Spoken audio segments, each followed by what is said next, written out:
On the evening of August 8th, St. Petersburg's Baltic Shipyard saw a scene that no naval officer wants to witness. The Kapitan Ushakov, a brand new Arctic-capable tug, leaned heavily to one side at the pier. Hours later, by the morning of August 9th, it was gone, capsized and resting against the dock, decks partially submerged. This vessel was not a relic from another era. It was fresh from the Yaroslavl shipyard, built to be the first in a modern class of ocean-going tugs.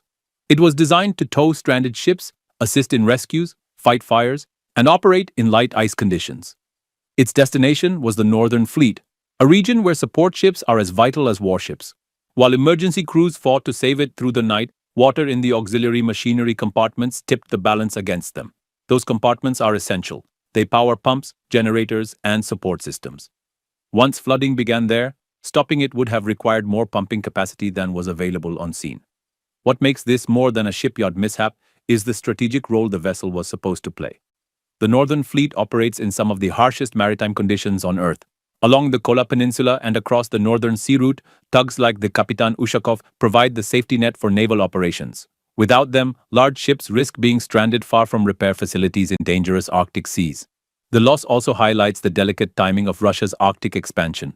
Over the last decade, Moscow has poured resources into Arctic bases, icebreakers, and patrol vessels.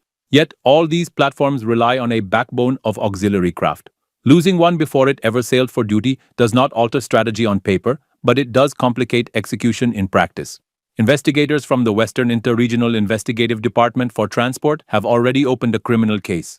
They will probe construction standards, outfitting procedures, and whether safety protocols were followed. If faults in design or assembly are discovered, other ships in the same class could face inspections or delays that would ripple through Arctic logistics for years. Behind the headlines lies the industrial challenge. Russia's shipyards are under pressure. Sanctions have reduced access to certain components, skilled labor is stretched thin, and delays have become common. The Kapitan Ushakov's hull was launched years before this incident, and the extended timeline for completion may have left it exposed to more risks during construction and outfitting. Economically, the damage is severe. Salt water has likely compromised the tug's electronics, wiring, and propulsion systems. Replacing those parts is costly even in normal conditions. Under sanctions, sourcing replacements could become a logistical nightmare. Experts will soon have to decide whether to attempt a full restoration or write the vessel off entirely. There's also a local dimension. A sunken ship at a busy pier disrupts other shipyard work. Salvage crews will need to stabilize the hull, prevent any oil or fuel leakage, and clear the berth before other projects can move forward. Each step requires time, manpower, and specialized equipment, all of which carry their own costs. In broader terms, this incident illustrates the dependency of modern naval power on industrial resilience. A country can invest in grand strategies, but without a reliable production base, even simple but critical assets, like a tug, can become the weak link. For the Northern Fleet, this is not just the loss of a single vessel. It is a reminder that operational capability rests on the smallest components of a much larger chain. The Kapitan Ushakov remains where it fell, half hidden beneath the waters of the Neva River. In the weeks ahead, divers, engineers, and investigators will decide its fate. Whether repaired or scrapped, the incident will remain a costly lesson in the importance of quality control, maintenance, and the unforgiving nature of maritime operations.